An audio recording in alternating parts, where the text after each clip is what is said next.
These are the victims of what appears to be the deadliest Saudi-led airstrike so far. This was a camp in Yemen's north for those fleeing the violence which has gripped Yemen for more than a decade. The Houthis say women and children are among the dead. But witnesses say many of those killed were fighters, and Saudi Arabia is adamant the Houthis are to blame. Houthis have moved their weapons and fighters to areas where you have civilians, and we stress that we do our best to prevent civilian casualties. We replied to a source of fire, we have no confirmation this was a refugee camp.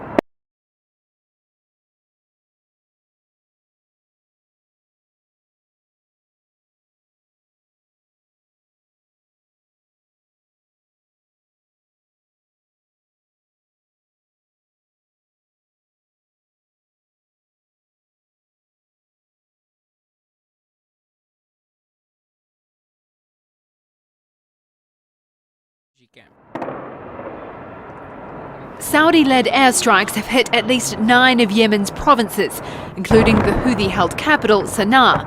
Airstrikes lit up the sky in Fajatan district. The target, a military base and weapons storage facility, which belongs to the Yemeni Republican Guard. The focus isn't just on Houthi strongholds, but also on protecting the port city of Aden. It's the main base for President Abd Rabbu Mansour Hadi's supporters. Airstrikes in the south are targeting convoys of reinforcements and what Saudi describes as Houthi command centres, like this one. While coalition forces control the skies, naval forces are moving to block Yemen's ports in a bid to stop rebel fighters from rearming. As the airstrikes continue, Saudi officials maintain Iran is backing the Houthis, an accusation Tehran denies.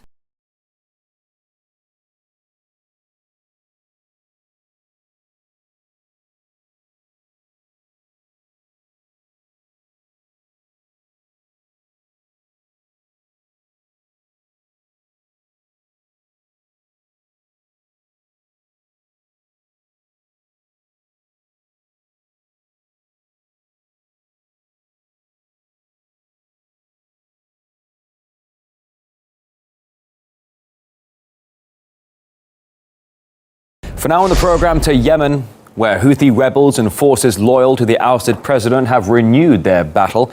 That's as Saudi Arabia and its regional allies have been targeting the anti-government faction for the third night in a row with heavy airstrikes. At least 39 civilians have been killed in this Saudi-led operation. And political analyst Hani Ali believes Riyadh is actually, at the end of the day, indirectly helping those amid Islamic State. What the Saudis today are doing are exactly fighting the only effective force in Yemen that stood against Al-Qaeda terrorists and ISIS or ISIL or Daesh, however they're called. So they actually effectively now doing the job of ISIS, but using their American jets. I'm really concerned about these positions that the US and the UK are taking. They're very short-sighted. They seem to be autopiloting by standing next to the Saudis and in somehow thinking that they're standing against the Iranians.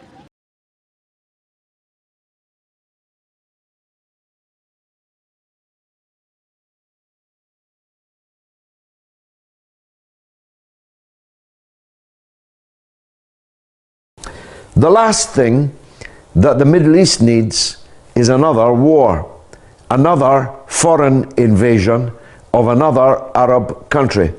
But today, that's exactly what has begun.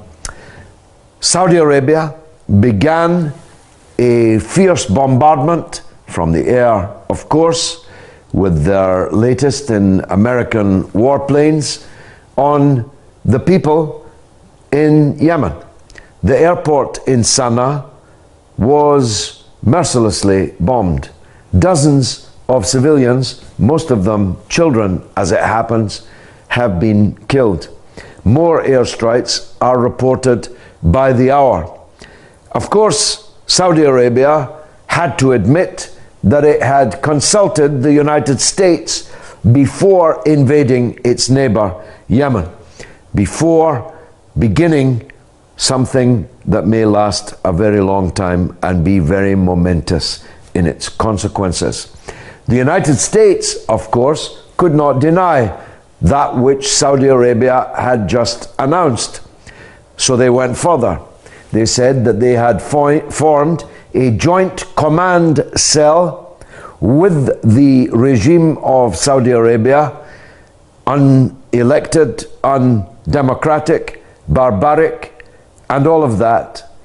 The United States government had formed a joint command cell to coordinate the attacks on Yemen by Saudi forces. And just in the last hour, the Israeli defense minister has announced that Israel too will back what they described, I don't, but what they described as the Sunni axis, which has begun this war. Let me tell you my own position on this. I have only two that I would like to adumbrate. The first is, I'm against the division of Yemen. I always have been, and I always will be. So the territorial integrity of one state in Yemen is what I believe in. Secondly, I believe in a government of national unity. There is no way that the rebel Houthis can govern Yemen alone and for any significant period of time. But you know what? The attempts by Saudi Arabia and their useful idiots on Twitter to claim that this is a Sunni-Shia conflict that's going on in Yemen are either fools or liars, because the Houthis are in apparently unbreakable alliance with the much larger force who are not Shiite and who are the supporters of the deposed president Ali Abdullah Saleh, the president who was deposed by violence that took place over many months and which I myself supported. I supported the revolution that overthrew Ali Abdullah Saleh, not because he was a Sunni, not at all, but because I believed that the people of Yemen deserve better. So what we have now is a confrontation between the Shiite Houthis, the Sunni supporters of the former president Ali Abdullah Saleh, fighting against an axis of Saudi Arabia, the United States of America, Israel, and Al-Qaeda. Does that sound familiar to you? I am not a Shiite. I am not a Shiite. I am not opposing the Saudi invasion of Yemen for any religious or sectarian reason. I am opposing any, all, every foreign invasion of any, all, every Arab country. Can you get that? Now, who knew that Saudi Arabia had such a powerful air force? Certainly not the people in Gaza, who were slaughtered in the thousands just last summer. And Saudi Arabia did not lift one finger to help them. Never mind not sending its warplanes, they wouldn't even send a Kalashnikov bullet for the resistance in Gaza to continue their fight. They didn't even give a rial to the starving people in Gaza, even though they promised billions of them. These treacherous snakes are not Sunni. Do you think they're Sunni in the casinos in London, in the bordellos in London, when they're belly dancing for Netanyahu? There is nothing Sunni about these people. Those who were being slaughtered in Gaza, every one of them was a Sunni, and Saudi Arabia didn't lift one finger to help them. These sick hypocrites who run the dictatorship in Saudi Arabia have nothing to do with Sunni, nothing to do with Islam. Okay, I'm getting angry now. I better go to my first caller, Ali in Norwich. The US has been providing intelligence for the Saudi operation in Yemen, and Washington has drawn controversy over how it splits friends from foes when it comes to the Middle East. The Shiite Houthis in Yemen, for example, they bear a strong resemblance, I should say, to some militias fighting in Iraq. Both the Houthis and said armed groups in Iraq are pro-Iran and may in fact be under the influence of Tehran. Yemeni rebels are fighting al-Qaeda, while Iraqi militias are helping out in the battle against Islamic State terrorists. But there's one big difference. While the US arms groups in Iraq at exactly the same time, it's bombing similar groups in Yemen. And we spoke to US defense analyst Ivan Eland. He says it's typical. Washington's putting its lucrative interests ahead of its policy consistency. Most of these cases, countries react to their interests. And in the case of Yemen, the person that's been removed is the person that the U.S. was supporting. This is an inconsistency, but that's what's happening because of the political realities of which side the U.S. is on. And it's quite strange in some cases. Really, the undergirding policy, there's two pillars of Middle Eastern policy, even though it seems confusing. One is support for Israel, and the other one is oil. And of course, the Persian Gulf states, Saudi Arabia and United Arab Emirates, Kuwait, and then the other Gulf states, they have a lot of oil. That's one of the reasons that U.S. policy is like it is. And Yemen has the possibility of destabilizing Saudi Arabia. So I think that's why the U.S. is concerned about that. Here on Democracy Now!, democracynow.org, The War and Peace Report. I'm Amy Goodman with Juan Gonzalez to talk more about Yemen and the Saudi-led bombing campaign. We're joined by two guests in London. Iona Craig is back with us, journalist who was based in Sana'a for 4 years as Yemen correspondent for the Times of London, awarded the Martha Gellhorn Prize for Journalism in 2014. And Brian Whitaker is with us, former Middle East editor for The Guardian. He now runs the website albab.com, which covers Arab politics and society, where he wrote a new report on Yemen and Saudi Arabia, a historical review of relations. Brian, let's begin with you. Can you lay that relationship out, the significance of Saudi Arabia now bombing Yemen with the U.S. supporting Saudi Arabia? Well, it's a long and complicated relationship, really. You know, we have Saudi Arabia is a rich conservative monarchy, and on the other side we have Yemen, which is very populous, it's very poor, and it's republican. And those two are separated by a border of about 1,500 miles, which is very difficult to police. I think generally among the Gulf monarchies there's a certain level of apprehension about Yemen, partly because it's not like them. And if we look at the relations with Saudi Arabia was created as a state in 1932. Within 2 years of that, there was a war between the Saudis and the Yemenis, which resulted in the Yemen ceding some ethnically Yemeni territory to Saudi Arabia. And as part of that deal also, Yemenis were allowed to work in Saudi Arabia on quite generous terms, and that led to large numbers of Yemenis working in the kingdom and sending remittances back to Yemen. That was quite a rocky relationship as well, because in the early 1990s, when the Saudis didn't much like Yemen's attitude to Saddam Hussein, several 100,000 Yemeni workers were expelled from the kingdom. We also had the North Yemeni civil war in the 1960s, where we saw the Saudis intervening on behalf of the royalists and the Egyptians intervening on behalf of the republicans. So that was a military struggle.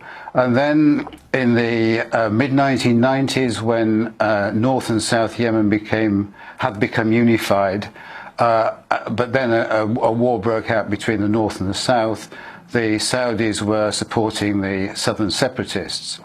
And of course, most recently in 2009, when the President Ali Abdullah Saleh was having one of his 6 wars against the Houthis, the Saudis joined in then with a bombing campaign to help. So there's a long history, and also there's a long history, apart from military things, of Saudi involvement in Yemeni politics, which has often taken the form of payments to tribes, politicians and so on, the sort of things that other people would probably call bribes. So in effect, then, the Yemenis have functioned almost as a reserve labor force for Saudi Arabia. You were mentioning it. Have they also functioned that way for other states in the region? And also, you mentioned there were the unification of Yemen, but for a time there wasn't there a left-wing government in South Yemen?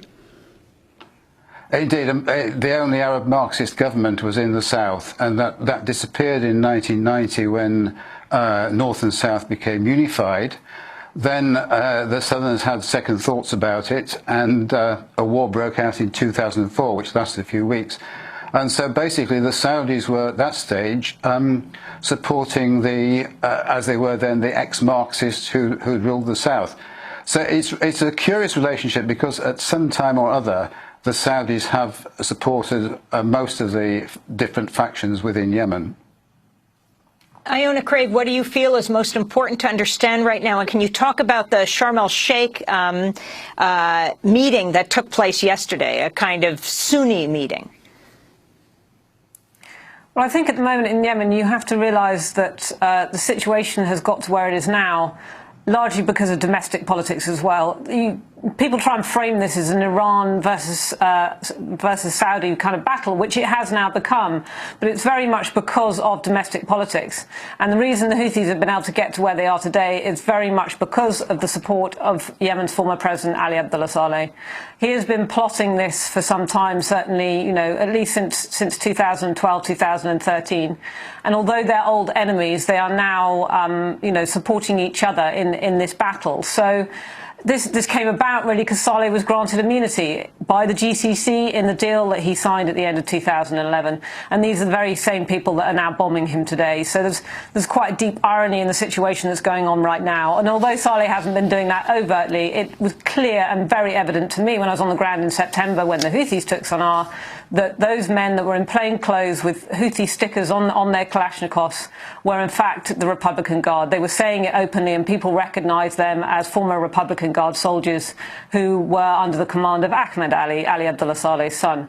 So I think you have to be, it has to be quite clear that although, you talk about the Houthis being supported by Iran, they're actually on the ground being supported by Ali Abdullah Saleh much more than there is any evidence that they're being supported by Iran at the moment. And Iona Craig, as the civil strife in Yemen grows, do you have any sense of what's going on with the jihadi forces within Yemen? And obviously the United States' big concern, the drone strikes that have repeatedly been targeted within Yemen by the United States? Well, I think the issue now is the counterterrorism policy for the US has pretty much vanished, in the sense that the National Security Bureau that was really set up by the Americans, the Yemeni intelligence agency, in order to gather human intelligence to, counter al-Qaeda in the Arabian Peninsula, is now in the hands of the Houthis. In addition to that, the counter-terrorism troops that were being trained by the Americans, that all stopped last Friday when the Americans finally left. And now the Saudis, backed by America, are bombing military bases across the country. So it's certainly feasible that amongst all of that, the counter-terrorism troops are going to be impacted by that. Now, as far as what the jihadist group's reactions is to al-Qaeda, certainly, for them, they're going to be able to take advantage of this kind of mess that's going on in Yemen, whether that means being able to take weapons as military bases are vacated, knowing that they're going to be hit, if the Houthis haven't already taken those weapons themselves. But it is going to be an opportunity for them, particularly as it's going to polarize the society within Yemen itself. This sectarian element will become, a self-fulfilling prophecy, and therefore that will almost inevitably in some way drive some people into the hands of al-Qaeda, even if they're not before. They may find themselves fighting on the same side of al-Qaeda in order to defend themselves and their territory. This issue of the U.S. role with Iran in all the different places now, working with Iran, if you will, in Iraq, although they kind of deny this, working against Iran in Yemen right now, and negotiating with Iran around a nuclear deal. Brian Whitaker, can you talk about the significance of this? Well, obviously there are quite a few ironies in that situation. The latest I've seen today, though, is that Iran doesn't seem particularly interested in getting more deeply involved in Yemen at the moment. And that might be quite a smart move. I think the Americans would also be probably leaning on them not to step things up in Yemen in order to secure the nuclear deal. I think that for the Americans, I think the nuclear deal is probably the priority at the moment. At this point, Iona Craig, what do you feel needs to happen? You know, we have President Obama famously recently saying that Yemen is the one major success story in the war against terrorism. What do you think as you listen to a man I'm sure you know well, Farah al-Muslimi, on the ground in Sana'a under the bombardment, saying what our country needs is investment in the economy, is education, is not more bombs? I mean, certainly most immediately is some sort of political settlement to get out of this current crisis. But by pushing the Houthis this far, by deciding to bomb Yemen, I don't think the indication from the Houthis at the moment is they are not prepared to back down, which means more bombing and the possibility of even ground troops. The Houthis have been fighting in Yemen for over 10 years now. And I think the real risk is if ground troops are involved, that this could be a very protracted and long borne-out conflict, which is going to impact, Yemenis massively. What Faria was saying was really depressing, but absolutely true. The economy has all but collapsed. The government, not that there is one really, but there isn't the finances to prop up the civil service indefinitely, and not even for many more weeks. You've got 16 million people in need of humanitarian aid, and that was before this conflict started. So I think for Yemenis on the ground at the moment, there is this real risk for them that this becomes a long, drawn-out process where the Saudis are saying it'll be a few days of aerial bombardments in order to reduce the military power of the Houthis. But they know this territory. They've been fighting in Yemen, in the highlands in Yemen, for 10 years. If the Saudis or the Egyptians decide to take them on the ground, this could be a very long process. Iona Craig, I want to thank you for being with us. Journalist based in Sana'a for 4 years as the Yemen correspondent for the Times of London, just recently awarded the Martha Gellhorn Prize for Journalism. Brian Whitaker, thanks so much for being with us. Former Middle East editor for The Guardian, now runs the website albab.com. We'll link to that. It covers Arab politics and society. Wrote the new report, Yemen and Saudi Arabia, a historical review of relations. For some perspective on this, I'm joined by Abayomi Azikiwe, editor of Pan-African Newswire. Sir, welcome. Saudi Arabia and several other Gulf countries are now getting involved. Where do you see this situation heading? It's a very dangerous situation. What this represents is the total collapse of U.S. foreign policy in Yemen. They have evacuated their special forces. Approximately 100 of them were stationed in Yemen. At the same time, U.S. diplomatic personnel have also been evacuated. The U.S.-backed President Hadi had called for such an intervention. What reaction do you expect from Iran now? Well, the Iranians, of course, are backing the Houthi militia groups because they are part of the Shia alliance that exists throughout the region. So therefore, they will have some political support, but I don't see them directly intervening militarily in Yemen in response to this escalation by Saudi Arabia. But it's clearly something that has the endorsement of the Obama administration. They have lost their capacity, in a sense, to intervene directly, and they're utilizing Saudi Arabia and the Gulf Cooperation Council as a proxy force to try to bolster Hadi in Yemen.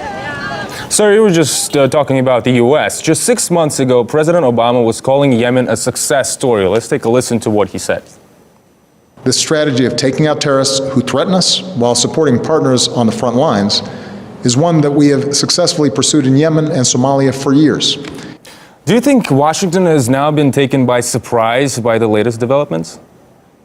Well, Washington has his hands full in Syria, in Iraq, and in other geopolitical regions. This is why they want to rely on the Gulf Cooperation Council.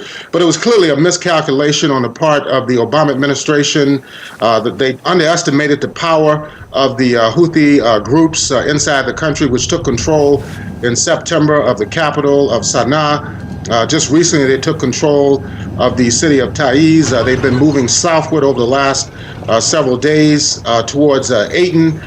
So it's clearly a failure of U.S. foreign policy in Yemen. And Aden is home to a major oil refinery and is a major shipping hub. Could we see the Houthi rebels taking control over these supplies as well? Well, it will be very interesting to see what happens if the Saudis and the GCC utilizes air power. It could perhaps halt their advances, but in the long term, if the Saudis are not willing to put in massive ground forces, then there could be a whole struggle developing around the control of Aden. Also, we have to keep in mind that in the south, there's a huge separatist movement that is resurfacing. Yemen was divided between the north and the south up until about 25 years ago. The south was a socialist-oriented republic, and the north, of course, was more allied with the United States and the West. So this is another factor that has to be taken into consideration. And this separatist movement has been growing over the last several months. Frankly, it looks like a total security collapse now in Yemen. Could it be the next front, perhaps in the expansion of Islamic State? Well, we'll have to see if there's any significant Islamic State intervention. Al-Qaeda has been operating there for a while. This is the raison d'etre that the United States had utilized for carrying out these drone attacks against the people in Yemen, particularly the so-called Al-Qaeda bases there. But it remains to be seen what role the Islamic State may have if they decide to enter in greater numbers in Yemen. Sir, thank you very much for your time. This was Abayomi Azikiwe, editor of the Pan-African Newswire. Yemen's territory is becoming increasingly fragmented, with the government losing control over large areas. Major cities, including the capital Sana'a and the port of Aden, are held by the Houthis. And Sunni militant groups are also active in the south of the country, including Al-Qaeda in the Arabian Peninsula.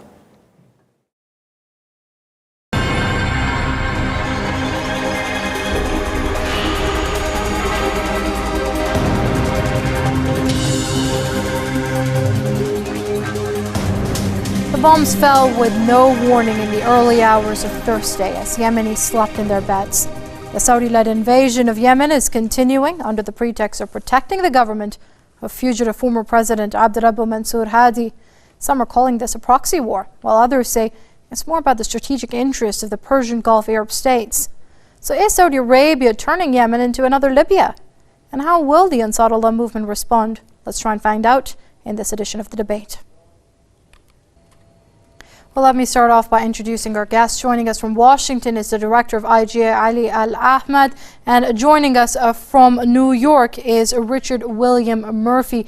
He's a former U.S. ambassador to Saudi Arabia. Gentlemen, thank you for joining us here in this edition of The Debate. Mr. Al-Ahmad, I'll begin with you. First of all, is this invasion a prudent move to restore stability, as Saudis claim the goal is? The Saudi invasion of Yemen has nothing to do with stability or supporting legitimacy. It was laughable to hear the Saudi ambassador to Washington speaking about protecting the constitution and elections in Yemen, in a country that has no constitution and no elections. In terms of legitimacy, let us remember it is the Saudi monarchy that led the overthrow of the clearly elected president of Egypt, Mohammed Morsi, and participated in the massacres of Egyptians after his overthrow.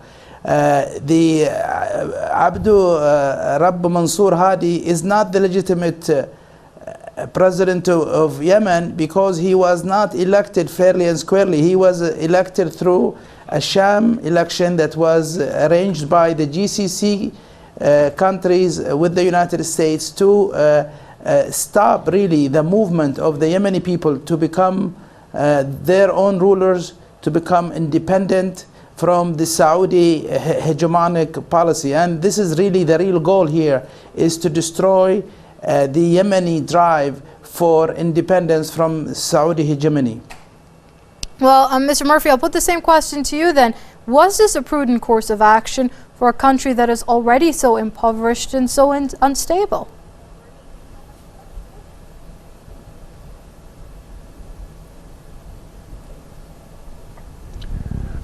I'm sorry, was it a prudent course of action? Please repeat. Yep, was this a prudent course of action on the part of the Saudis to attack a country and invade a country that is already so unstable and so impoverished?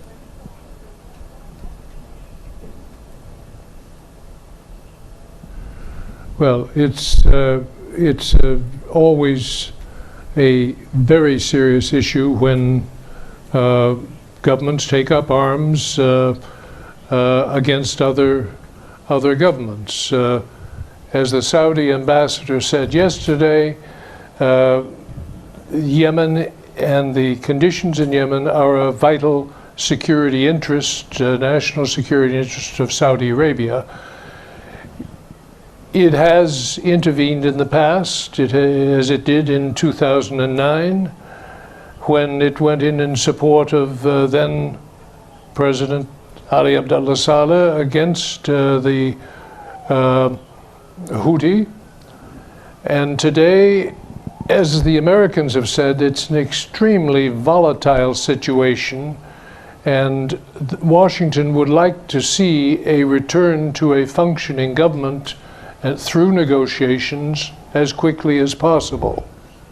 Hang on, Mr. Murphy, I'm a bit confused here as to Washington's role here. It is not talking about negotiations right now. John Kerry praised the operation that's taking place for the invasion of Yemen. In fact, we just heard from the White House where Obama has authorized the provision of logistic and intelligence support to this invasion of Yemen.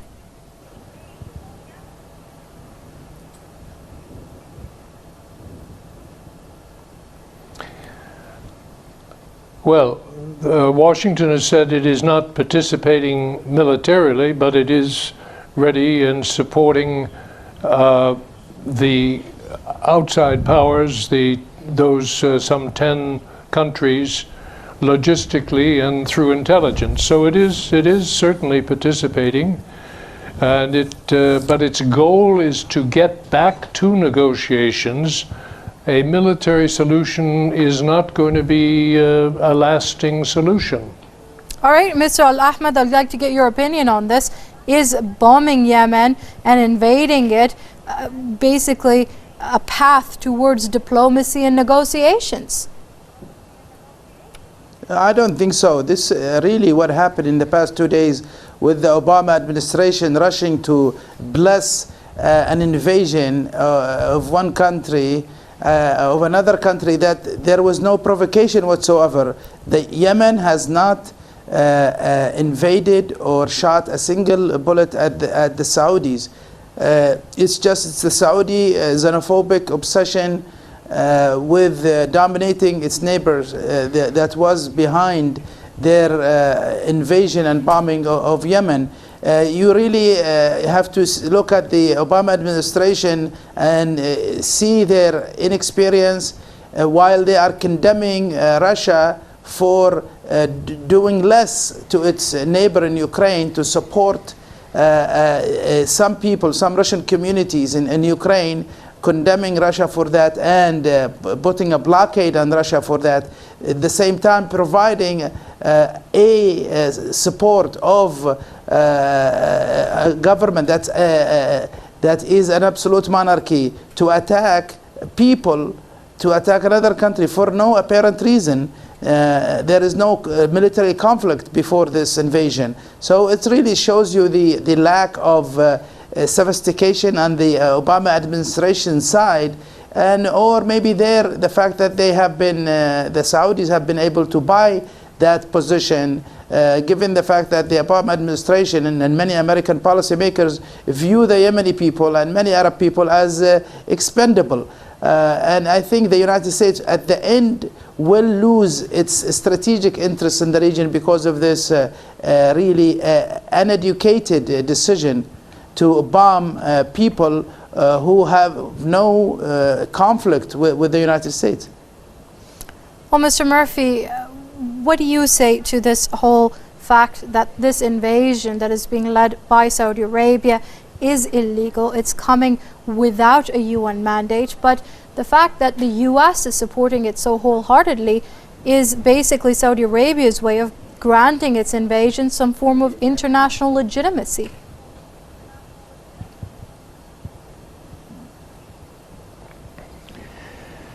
Well, both sides are talking of legitimacy. I think, to be honest, in looking at the present situation, you've got, as often is the case in Yemen, a very complicated scene. You have a long-standing tension between the Houthi and the Sunnis within Yemen. You have the makings of a proxy conflict between Saudi Arabia, the Gulf states, and Iran. And what's particularly troubling to the United States is that in the present chaos, you see the Islamic State and Al-Qaeda in Yemen able and interested in moving to strengthen their positions.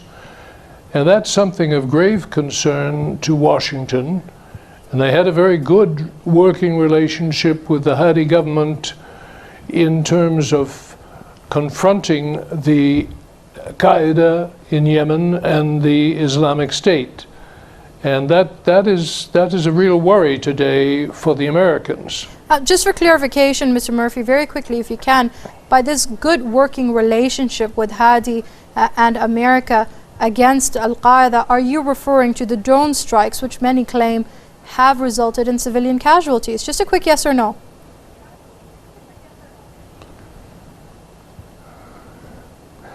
Yes, I'm referring to the drone strikes, which they have lessened in frequency over the past year. Okay, all right, hold on to your thoughts. I'll get to the question of Al-Qaeda and ISIL in just a bit. But Mr. Murphy raised a question regarding a proxy war. And Mr. Al-Ahmad, I'll put this question to you.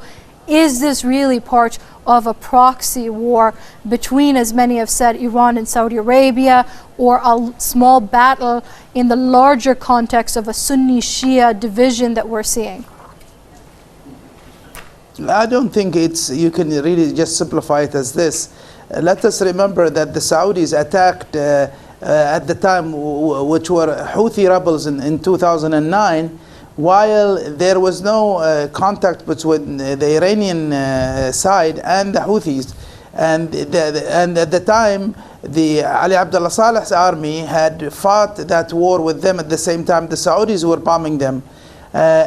Really, here is the Saudis are trying to create that narrative that because the Houthis have some kind of relationship or receive some support from the Iranian side, we are invading. I mean, this is ridiculous given the fact that this concept that the State Department and White House spokesperson ignorantly are basically putting out there is any country that has concerns about its neighbors should go ahead and bomb them. This is ridiculous. I think the U.S. should bomb Canada then, and Mexico, and other neighboring countries. If you use that principle, if you have a problem with your neighbor, you go burn their house.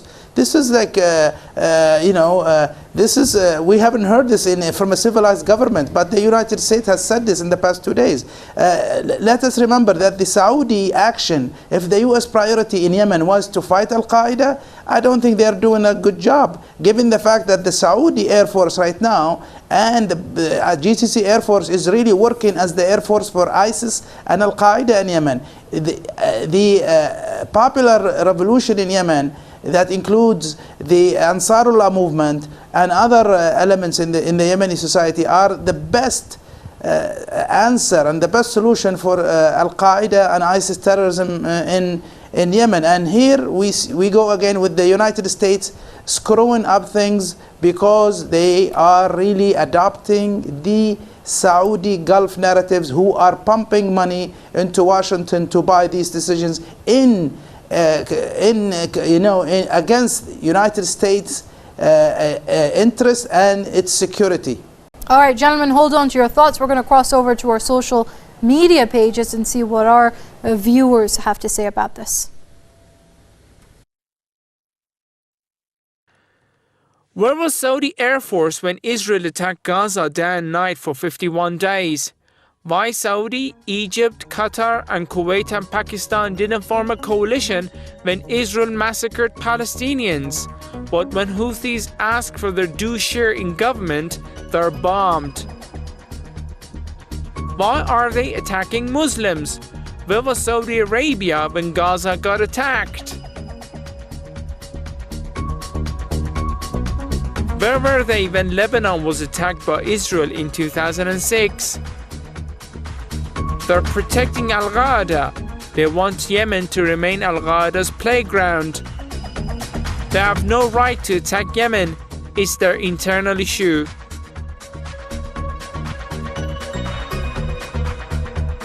Saudi will be given a good lesson this time from the Houthi movement. They think Yemen and the Houthis are like the oppressed Bahraini people. This is what Israel wanted so as they can divide more between Shia and Sunnis. By the way, both are Muslims and the Wahhabis always been on the Jewish side rather than Muslims, brothers. What is going on in Yemen is a shame for all Arabs. Our enemy is just Israel. All right, those were some of the comments being put forth by our viewers as this conversation continues on our social media pages. Now, Ms. Murphy, as you just heard, there was a lot of questioning of the motives behind Saudi Arabia's invasion of Yemen, many obviously pointing out at the hypocritical stance that Saudi Arabia couldn't mobilize for the sake of Gaza, for the sake of Lebanon when it was attacked by Israel. However, I would like to ask you, how much of this decision to go to war with Yemen had to do with placing Abdurrabbu Mansour Hadi's government back into power, as opposed to the strategic significance of Yemen? Let's not forget the Bab al-Mandeb Strait. How imperative is it for Saudi Arabia to have a complacent Yemeni government installed in Yemen to keep its oil doorway open?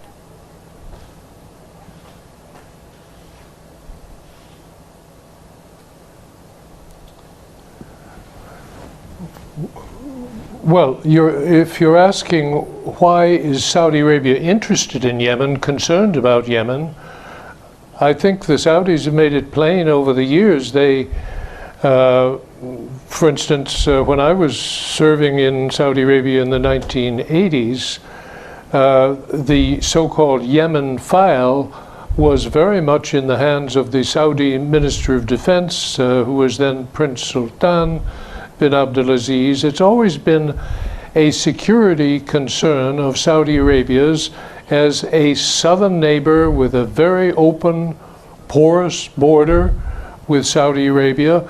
What is the situation politically in Sana'a, in Yemen? And they have tried in various ways at various times to make clear they want a government in Yemen friendly to Saudi Arabia. All right, Mr. Al-Ahmed, I'll put the same question to you. How much of this has to do with the Bab al-Mandeb Strait? How much of it is because Saudi Arabia wants a government in place in Yemen which allows it that free and open access to the strait? I really don't think it has to do with the strait per se. I think that's a part of it. But really, since 1978 and prior to that, the Saudi government wanted and continued to want a government that is loyal to the Saudi monarchy. A government not only in Yemen, but across the region, who are basically working as agents for the Saudi monarchy. They have done that in Qatar, where they tried to overthrow the former ruler there because he wanted to become independence. They have done that, invaded Bahrain when they saw that they might lose influence there. They did the same thing in Kuwait, where they are basically taken over Kuwait politically to prevent it from making its own decision. So this is nothing new. Even Egypt, they did not allow a government to have more independence, to be fairly elected under the Muslim Brotherhood, Mohammed Morsi. So they are not, this is nothing new for the Saudis. They think they are a hegemon, and everybody should listen to them and obey their orders. So this is a long history. This is a 50-year history of Saudi intervention into other countries to overthrow their governments and to make them submit to its will. Really, this is nothing to do with even sectarian agenda. You know, the Saudi monarchy is the ultra sectarian force in the world, but this really has to do with, you must follow us or we will overthrow you, we will demonize you, and will bring the Western powers, which have done, the United States has gone to war to defend the Saudi monarchy more than any war or conflict that it got involved in the past 50 years. Saudi Arabia really served, or the US has served as the army for the Saudi monarchy for the past 50 years. All right, we've been talking about Saudi Arabia's role as well as the U.S. backing of it. However, Mr. Murphy, I'd like to pick on what you think as far as the Houthi response would be to this, because Abdul Malik al-Houthi, just speaking a few minutes ago, did say that if this aggression continues, all options are on the table. What does he mean?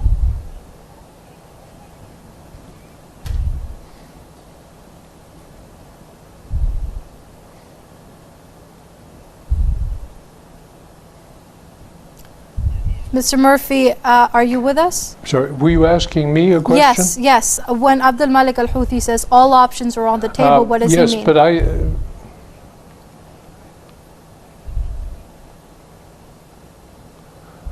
that all actions are... all options are on the table. Say again. All right, let me cross over to Mr. Al-Ahmad. Mr. Al-Ahmad, we're quickly running out of time. All actions are on the table. Malik al-Houthi says all options are on the table, what does he mean? Well, I think we could see another scenario we saw in 2009 when al-Houthi rebels at the time were a few hundred fighters with Kalashnikovs and RPGs, where they were able to take Saudi territory and hold them until the ceasefire was concluded. This time, the power of this force is not Houthis anymore. It's Ansarullah. It's the popular committees with the majority of the Yemeni army. They can actually easily invade Saudi Arabia, take territories, and especially the southern region of Jazan, which is very close to the Yemeni border. And last time the Saudi had this produced 50,000 Saudi refugees who are still refugees. And any Yemeni invasion of Saudi Arabia will create huge chaos in Saudi Arabia, resulting in at least 500,000 refugees and evacuation. All right, let's leave it there. Unfortunately, we've run out of time. That's Director of IGA Ali Al-Ahmad joining us from Washington. Joining us from New York is former U.S. Ambassador to Saudi Arabia, Richard William Murphy. Gentlemen, thank you very much for your input in this edition of the debate. From me and the entire team, it's goodbye.